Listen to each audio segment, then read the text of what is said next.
8h10, ce mardi 4 septembre, le grand invité de la matinale RCF est le nouveau président de la CIMAD. Christophe Delton, bonjour. Bonjour. Alors vous êtes avocat, vous avez été président d'Emmaüs France et puis depuis juin, vous êtes le nouveau président de la CIMAD. La CIMAD, c'est une vieille dame dans le monde des ONG. Voilà 70 ans que cette association d'origine protestante lutte aux côtés des réfugiés et des migrants. Alors Christophe Deltombe, le HCR, le Haut Commissariat des Nations Unies pour les réfugiés, a publié hier un rapport sur la Méditerranée. 1600 migrants y ont trouvé la mort depuis janvier. Et le HCR d'expliquer que si le nombre de traversées a diminué de près de 40% par rapport à la même période en 2017, le voyage n'a jamais été aussi dangereux. Christophe Delton, je crois que j'ai calculé, ça fait presque 7 personnes qui meurent chaque jour en Méditerranée. Comment vous recevez ces chiffres ? Vous les connaissez, j'imagine. Il y a une histoire très très lourde de cette traversée sur la Méditerranée, et en particulier récemment, depuis la Libye jusque l'Italie principalement. Des accords ont été passés entre l'Italie et la Libye, et l'Europe d'ailleurs. La Libye qui est dans un état de pagaille noire actuellement, et au sein de laquelle se passent des choses que le président de la République a qualifiées de crimes contre l'humanité, donc des choses épouvantables, dans des camps avec les migrants.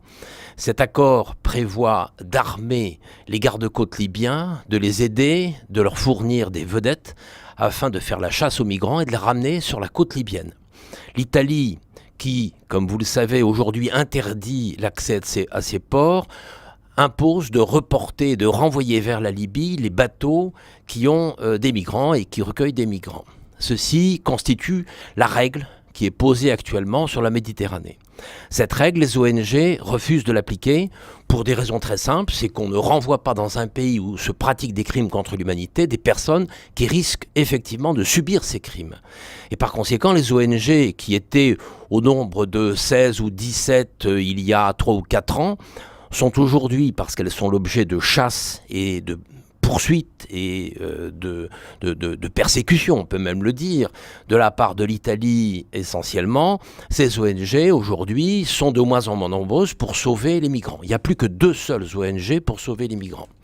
Le rapport semestriel du HCR comptabilise qu'entre janvier et juin 2017, il y avait un mort noyé sur 38 personnes. Entre janvier et juin 2018, il y en a 1 sur 19 personnes. Et uniquement en juin 2018, un mort sur 7 personnes. C'est-à-dire que le nombre de noyés en Méditerranée a crû de manière considérable.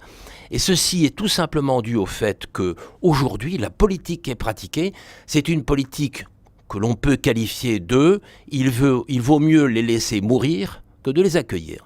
Voilà, en gros, je dirais en résumé, la politique est actuellement menée par l'Europe. C'est pas l'Italie, c'est l'Europe. Par l'Europe et l'Italie. L'Italie et l'Europe. L'Europe finance la formation des gardes-côtes, l'Europe finance l'achat des vedettes, l'Europe soutient cette politique de refoulement des migrants vers la Libye, et donc l'Europe est responsable de cette politique criminelle. Christophe Delton, comment on peut arrêter une telle hécatombe ? Parce qu'on sait que les personnes ne vont pas cesser de venir d'Afrique. De toute façon, les personnes qui veulent quitter leur pays ne le font pas pour le plaisir. C'est pas parce qu'il y a des douches à Calais que les Afghans quittent l'Afghanistan. Si ces personnes quittent leur pays, c'est qu'elles ont des raisons très sérieuses de le faire. La guerre, les persécutions, la misère, bref, des quantités de motifs qui font que nous serions à leur place, nous quitterions nous-mêmes notre pays. Donc ces personnes ont de vraies motivations de quitter leur pays, et ces motivations ne sont pas entendues, ou en tout cas très peu, par l'Europe. Elles vont de toute façon trouver des solutions. Aujourd'hui, vers l'Espagne, demain dans d'autres voies, par d'autres voies, et dans la mesure où l'Europe se barricade de plus en plus, les voies choisies sont de plus en plus périlleuses, les passeurs s'enrichissent de plus en plus et les morts sont de plus en plus nombreuses. Le HCR nous dit aussi que le nombre de personnes qui font la traversée a baissé. Ils sont moins nombreux à cette traversée. Alors est-ce que ça veut dire que ce qu'on a appelé la crise migratoire est derrière nous ? C'est pas ce qu'on Si se... tant On n'a est pas qu'il y l'impression ait quand on... eu une crise migratoire, il est vrai que, par exemple, en 2015, il y a eu à peu près 1 million de personnes qui sont venues par la Méditerranée. En 2016, elles étaient 300 000. En 2017, elles étaient 170 000.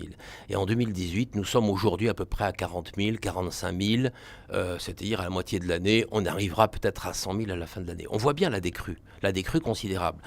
Alors, un certain nombre de causes sont dues à ces politiques de containment, si vous voulez, qui sont menées actuellement sur nos frontières, et ça n'est pas forcément réjouissant. Il n'empêche qu'effectivement, il y a une décrue, si on peut dire, de cette pression migratoire. Et aujourd'hui, on entend encore un discours profondément anti-migrant. On n'entend pas la décrue dans les discours. Ah, pas du tout. Le discours est inversement proportionnel à la décrue. Le discours devient de plus en plus agressif à l'encontre des migrants, alors même que la réalité de la crise migratoire est en train de diminuer de manière considérable. Ça veut dire quoi? Ça veut dire qu'aujourd'hui, l'Europe est en train de traverser une crise de ses valeurs, une crise de la solidarité, une crise de ses valeurs et une crise sur les droits humanitaires les plus élémentaires, sur les principes d'accueil. L'Europe, à mon avis, est en train de jouer sa survie sur cette question migratoire. Christophe Deltombe, il y a 3 ans, jour pour jour, Angela Merkel ouvrait temporairement les frontières de l'Allemagne. 3 ans après, l'Allemagne n'a jamais été autant divisée et l'extrême droite allemande n'a jamais été aussi puissante. Oui. Angela Merkel avait sauvé l'honneur de l'Europe, c'est ce que disait Emmanuel Macron dans sa campagne électorale. Et de fait, je souscris parfaitement à cette formule. Malheureusement, aujourd'hui, ce que l'on constate, c'est que l'Allemagne est restée très seule dans cette affaire. Elle a accueilli, et l'Europe aurait dû accueillir de la même manière. Et si l'Europe avait joué la solidarité, principe de solidarité inscrit dans le traité de l'Union européenne.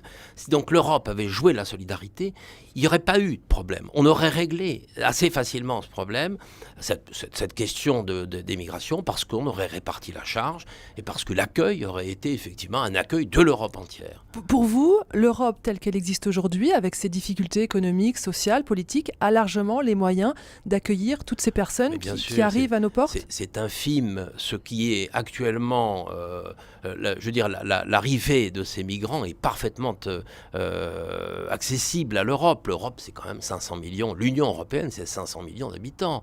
Sur les 500 millions d'habitants, prenons 1 million de migrants, ou 1,2 million, si vous voulez, par an. C'est absolument infime. C'est quelque chose qui, réparti sur l'ensemble de l'Europe, est tout à fait logique, acceptable, possible à intégrer. J'ajoute en plus que les migrants, c'est une valeur, c'est une richesse. Ce sont des personnes qui, si elles sont accueillies et intégrées, viennent apporter leur force de travail, viennent apporter aussi leur connaissance, leur culture, qui est aussi une richesse. Voilà, tout cela, on l'oublie complètement parce qu'aujourd'hui, on est dans un discours de l'anti, un discours xénophobe. Christophe Deltombe, je rappelle que vous êtes le président de la CIMAD. Comment on fait pour, j'allais dire changer les cœurs, mais c'est pas vraiment ça, mais pour faire baisser les peurs? Parce qu'aujourd'hui, c'est plutôt la peur qui domine face aux migrants. C'est vrai que le populisme, c'est un discours politique avec une visée purement électoraliste qui surfe sur les peurs et sur la xénophobie. La peur, c'est la peur de l'autre, n'est-ce pas? Bien évidemment, et qui ne s'embarrasse pas de la vérité. Vous avez actuellement un discours sur la crise migratoire, mais si vous allez écouter la leçon inaugurale de François Héran au Collège de France, qui a eu lieu il y a quelques mois, quelques semaines, vous vous apercevez qu'en effet, François Héran dit il n'y a pas de crise migratoire aujourd'hui. Nous sommes aujourd'hui dans une pression haute mais normale de l'accès à notre territoire de ces migrants. Par conséquent, on a bien en effet un discours qui surfe sur des non-réalités, sur un pur fantasme, sur un certain nombre de fantasmes. Alors, vous parlez de fantasmes, mais si on va dans certains quartiers de Paris, on a quand même l'impression qu'il y a un problème avec les populations migrantes. Oui, il y a d'abord un problème d'urbanisme, il y a un problème d'intégration, il y a un problème d'accueil. Si je fais référence, et vous faites peut-être référence à cela aussi, ces campements qu'on a pu voir dans Paris, moi je dis que ces campements, c'est quelque chose qui me choque en termes de politique publique. Ça n'est pas normal que nous ayons des campements dans Paris. C'est pas normal parce que nous avons parfaitement les moyens d'héberger toutes ces personnes. Au Danemark, vous n'avez pas une seule personne qui dort dehors. Mais c'est un tout petit pays, le Danemark. C'est un tout petit pays, mais qui a une population migratoire importante également. La Suède, c'est pareil. Voilà des pays qui sont capables d'accueillir, qui sont capables d'héberger les personnes qui sont à la rue. Pourquoi la France n'est pas capable de le faire? C'est pas parce qu'elle est un grand pays, c'est pas la réponse, bien évidemment. C'est parce qu'on ne se donne pas les moyens de le faire. On ne se donne pas les moyens, effectivement, d'accueillir. Je pense qu'il y a un certain nombre de réponses à apporter à l'accueil des migrants, car il y a effectivement le secours et puis l'accueil. Ce sont deux choses différentes, ce sont deux étapes différentes, mais dans l'accueil, il y a un certain nombre de choses qui sont possibles. Si vous prenez... Vous distinguez le secours et l'accueil, ça veut dire quoi? Le secours en mer, par exemple, le secours des ONG, le secours... Ça, on ne transige pas. Sur lequel il y a pas à transiger, c'est une évidence. Enfin, l'accueil inconditionnel des lieux d'hébergement, par exemple. Voilà, ça, sont des choses sur lesquelles on ne transige pas. Et puis ensuite, il y a l'accueil, c'est-à-dire les conditions dans lesquelles on va héberger les personnes, on va les aider à accéder à la langue française, on va leur permettre de trouver des solutions pour petit à petit s'installer en France. C'est-à-dire qu'on doit permettre à toutes les personnes qui arrivent de s'installer dans notre pays ?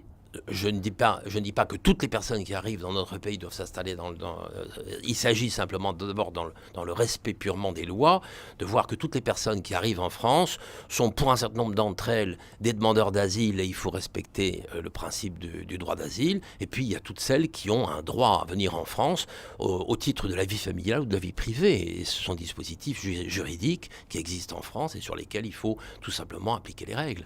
Christophe Delton, je voudrais qu'on parle de l'action du gouvernement français et du président Emmanuel Macron.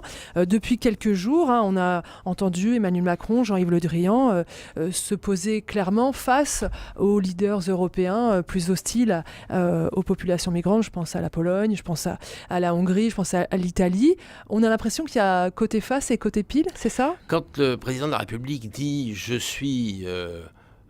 celui qui défendra l'accueil et je suis hostile aux positions xénophobes de M. Orban et de M. Salvini, je le soutiens 100%. Quand en revanche on fait la chasse aux migrants à Calais et quand on ne respecte pas les règles sur la frontière italienne, là je m'interroge. Il y a effectivement pile et face dans cette affaire et je pense que d'abord et avant tout on doit respecter deux grandes choses, des principes d'humanité et la loi française. Et quand des préfets ne respectent pas la loi, comme c'est le cas, ce qui nous amène à faire des procès et à les gagner contre des préfets à plusieurs reprises, là il y a un vrai problème. Moi, je dis que l'on ne peut pas pratiquer une politique de la peur et une politique de la sanction, une politique de la répression à l'encontre des migrants qui n'ont commis aucune faute, sinon d'essayer d'avoir une vie normale comme tout le monde.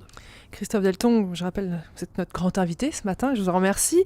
Vous avez évoqué la loi française. La loi française, c'est aussi cette loi asile et immigration. Je voudrais lire le titre exact de cette loi. Elle a été adoptée il y a un mois, le 1er août dernier. C'était la loi pour une immigration maîtrisée, un droit d'asile effectif et une intégration réussie. La CIMAD, comme d'autres ONG, s'est beaucoup mobilisée contre cette loi. Aujourd'hui, vous en êtes où ? Eh bien écoutez, d'abord il faut se souvenir que le Conseil d'État avait dit que ce projet de loi à l'époque était un projet inutile. Le défenseur des droits, lui, a déclaré que cette loi elle portait atteinte aux droits fondamentaux des personnes. Voilà deux appréciations émanant de deux autorités parfaitement respectables et qui méritaient, à mon avis, d'être entendues. Elles ne l'ont pas été. Cette loi est une loi de communication, ça n'est pas une loi utile. Cette loi... elle a tout simplement réduit les droits d'accès aux droits fondamentaux. Qu'est-ce que ça va changer pour les personnes migrantes concrètement ? Ça rend les choses plus difficiles et, si vous voulez, dans des conditions qui sont parfaitement inutiles. Prenons la présence en centre de rétention. Le centre de rétention, c'est un lieu où l'on retient les personnes, on dirait c'est un genre de prison, si vous voulez, où on retient les personnes pendant un certain temps en vue de leur expulsion. Dans un premier temps, c'était une semaine. Ensuite, c'est passé à 15 jours, 45 jours. Les derniers temps, c'était 45 jours. Aujourd'hui, c'est 90 jours. A-t-on besoin de retenir des personnes 90 jours ? Les statistiques montrent que pour obtenir simplement le laissez-passer consulaire qui permet de renvoyer les personnes à l'étranger, en gros, 15 jours suffisent. Au-delà de 15 jours, On n'arrive plus à obtenir le laissez-passer consulaire et ça ne sert à rien de compter les... Alors pourquoi les conserver 90 jours?